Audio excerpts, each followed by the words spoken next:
I wasn't looking for giants when I started researching early 20th century archaeology in the American Southwest. I was investigating the institutional collection practices of the Smithsonian during its expansion period, tracking artifact acquisitions, expedition reports, the systematic documentation of indigenous cultures before they were fully understood.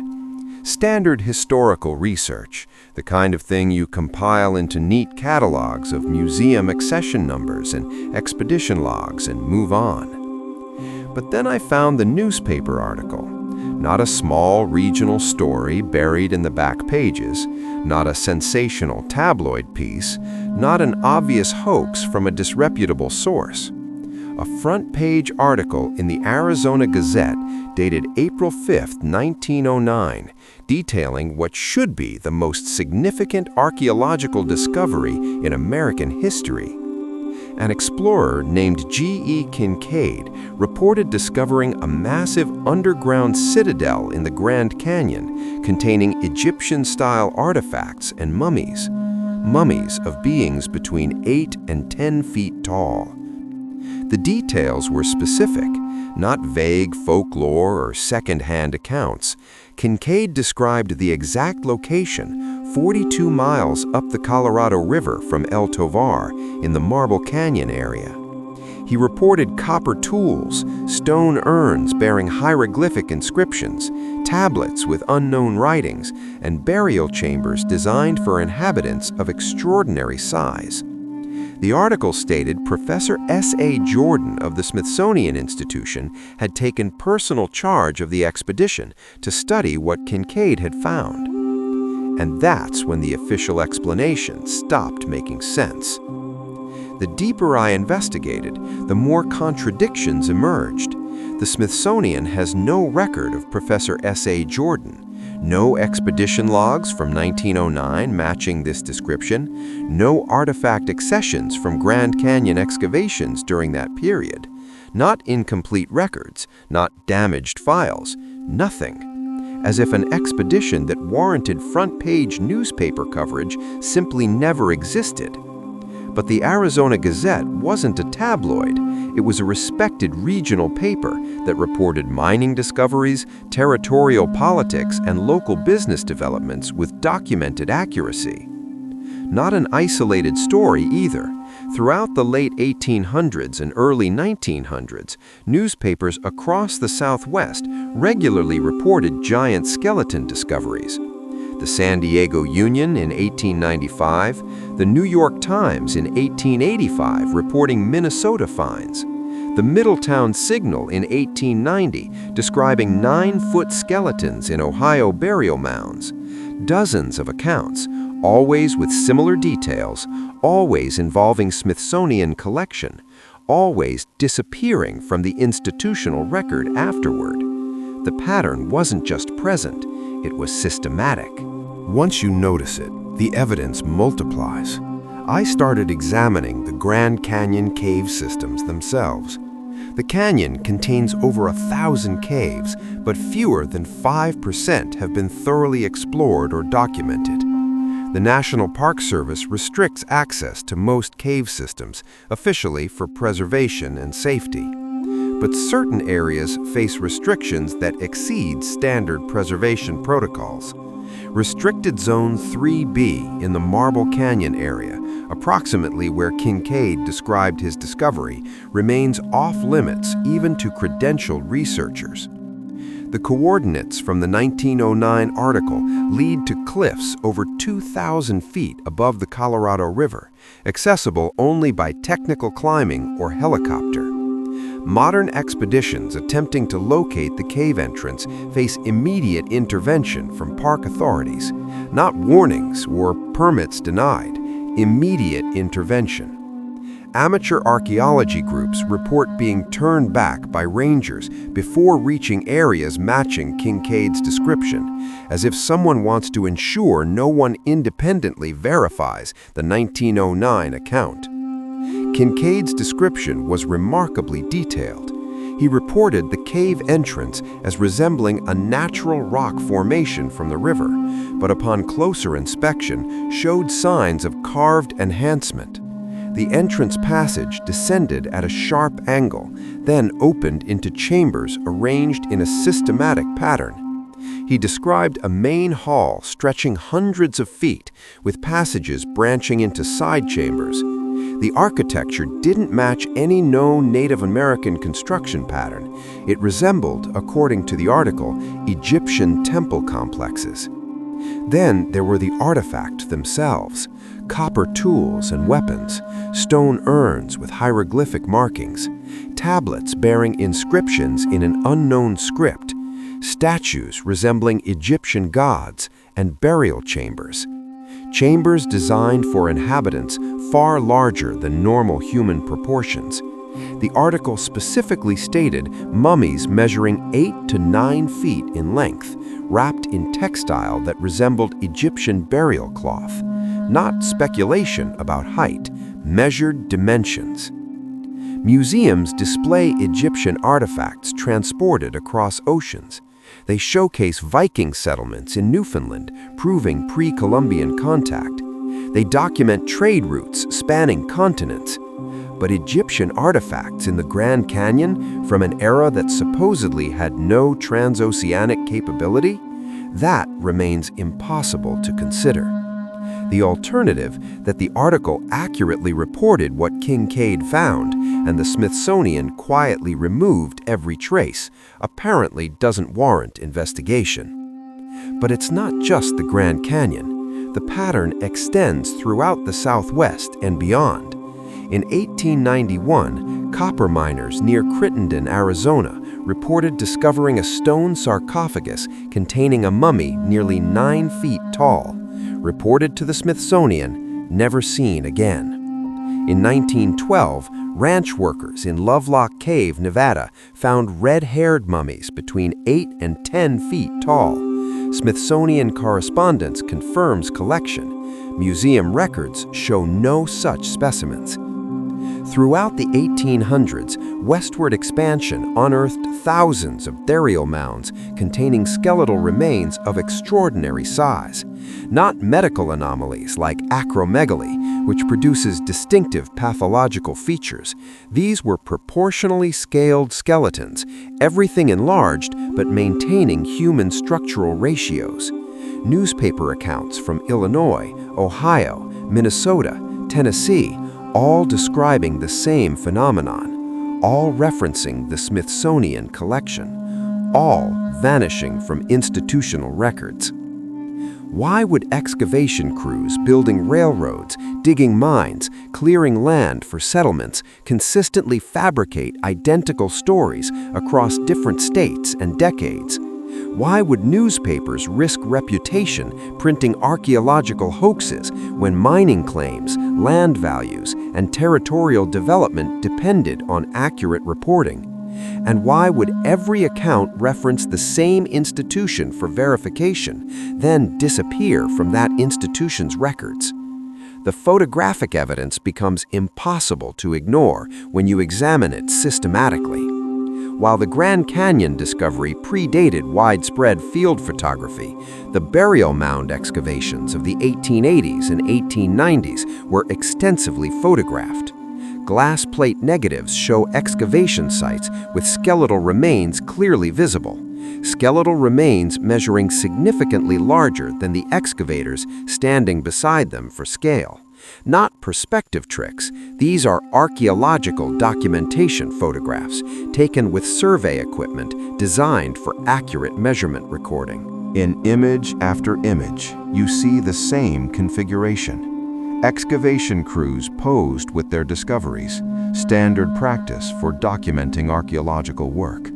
Skeletal remains arranged for documentation, measuring rods visible for scale, and consistently, remains showing proportions that would indicate living height between 8 and 11 feet.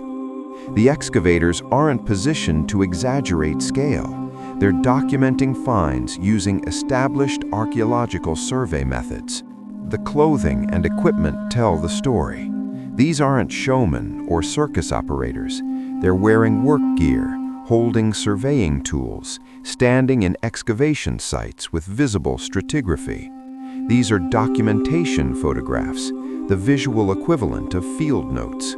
The giant skeletons are just there, part of the archaeological record, unremarkable enough that photographers saw no need to explain their presence beyond standard archaeological documentation. What makes these accounts devastating to conventional explanations is their mundane, institutional nature. These aren't sensational stories designed to sell newspapers or attract tourists. These are official correspondence, shipping manifests, artifact accession requests.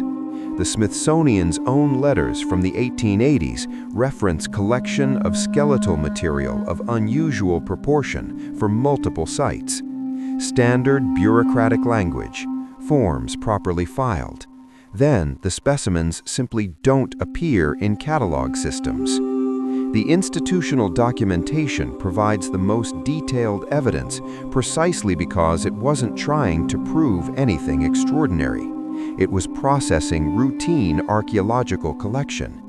An 1886 Smithsonian correspondence acknowledges receipt of skeletal remains measuring between 8 and 9 feet in reconstructed height from a Tennessee mound excavation. The letter discusses storage and future study plans. Clinical, almost dismissive. Then the catalog trail ends. No further documentation, no study results, no specimen storage location. The records don't say the specimens were fraudulent, don't say measurements were errors, don't provide alternative explanations. They simply stop, as if thousands of documented discoveries from hundreds of sites across decades of excavation ceased to exist the moment they entered institutional custody, as if someone decided these particular specimens were no longer appropriate to preserve. Then the records stop. After approximately 1920, newspaper reports of giant skeleton discoveries effectively cease, not gradually, abruptly. The detailed excavation accounts end. The Smithsonian correspondence that previously acknowledged collecting unusual skeletal material through the 1890s stops mentioning them after 1912. Archaeological surveys that documented burial mound contents suddenly describe only standard-sized remains. What changed? Not the excavations themselves. Westward expansion continued.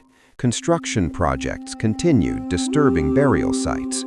Archaeological methodology became more sophisticated and systematic, not less. Not documentation technology. Photography became cheaper and more widespread. Field documentation became standard practice. Not the physical evidence. The mounds didn't stop containing large skeletons.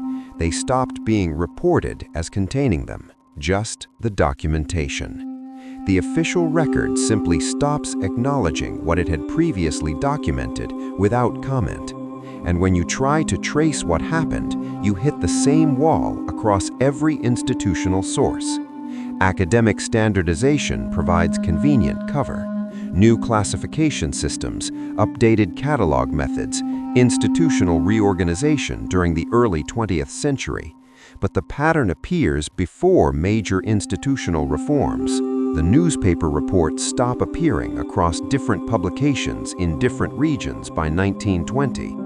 Academic journals that previously published burial mound findings with skeletal measurements suddenly omit size details after 1918. The Smithsonian's annual reports, which documented significant acquisitions through the 1890s, stop mentioning unusual skeletal material after 1912, as if someone decided these particular discoveries were no longer appropriate to acknowledge, as if their existence became inconvenient to academic narratives. The restrictions remain, though. The evidence persists in ways that can't be completely erased. Throughout the Grand Canyon, cave systems that should be accessible for research face unusual restrictions. Not general preservation zones that allow permitted access, specific exclusions that prevent even credentialed archaeologists from investigating areas matching historical descriptions. Park rangers report that certain cave systems are simply off-limits, without explanation of why standard archaeological permit processes don't apply. Modern explorers attempting to locate Kinkaid's cave report coordinated obstruction, not bureaucratic delays, active prevention. GPS coordinates matching the 1909 article lead to areas immediately flagged by park monitoring systems. Helicopter overflights of these areas are denied or diverted, as if someone maintains active surveillance to ensure no one independently verifies a 115-year-old newspaper account. The alternative explanation, that these caves contain exactly what Kinkaid reported and institutional authorities have maintained suppression for over a century, remains unspoken in official documentation. Too many questions, too much disruption to established narratives about pre-Columbian America, about indigenous development, about human history itself. Easier to deny the expedition ever occurred than explain where the artifacts went. But the pattern extends beyond just the Southwest. Once you know to look for it, you find similar institutional suppression patterns across different discovery contexts. Giant skeleton reports from Europe, Asia, South America. Always the same configuration: documented discoveries, institutional collection, official silence, always stopping around the same period, that crucial window between 1900 and 1920 when something shifted in what was considered acceptable to preserve. The artifacts tell the same story. Private collections throughout the Southwest contain copper implements, unusual tools, stone carvings recovered from caves and burial sites, items that don't match standard indigenous artifact patterns, objects that suggest technological sophistication beyond accepted timelines, not displayed in museums, not studied in published research, held in private hands because institutional acquisition would mean disappearance into storage archives, never to be seen again. What disturbs me most isn't the evidence itself. It's the systematic refusal to examine it. When you present the 1909 newspaper article to mainstream archaeologists, they dismiss it as a hoax without explaining how a respected newspaper would print detailed front-page fabrications about a nationally prominent institution. When you show the Smithsonian correspondence acknowledging giant skeleton collection, you're told record-keeping was inconsistent in that era, without explaining how the same institution maintained meticulous records for thousands of other specimens. When you ask why certain Grand Canyon caves face restrictions exceeding standard preservation protocols, you're told it's for safety and conservation. When you point out that far more dangerous caves in other park systems allow permitted research access, the conversation simply ends. It's not active denial. It's passive avoidance. Questions that simply aren't asked because asking them leads places the archaeological establishment isn't willing to go. But the questions remain. Why would an established newspaper fabricate a detailed front-page story about America's most prominent scientific institution? Why would the Smithsonian not publicly refute the story if it was false? Why do their own historical correspondence records reference collecting the exact type of specimens the public record claims never existed? Why do modern restrictions on Grand Canyon cave access specifically target the areas described in the 1909 account? And what happened to the artifacts? Not lost to time, not damaged by poor preservation methods, not misplaced during institutional reorganization. Actively collected, documented as received, then systematically removed from catalog systems. They didn't decay or disappear. They were erased. Someone made a deliberate decision that these discoveries contradicted established narratives and needed to be forgotten. I keep returning to one passage in particular.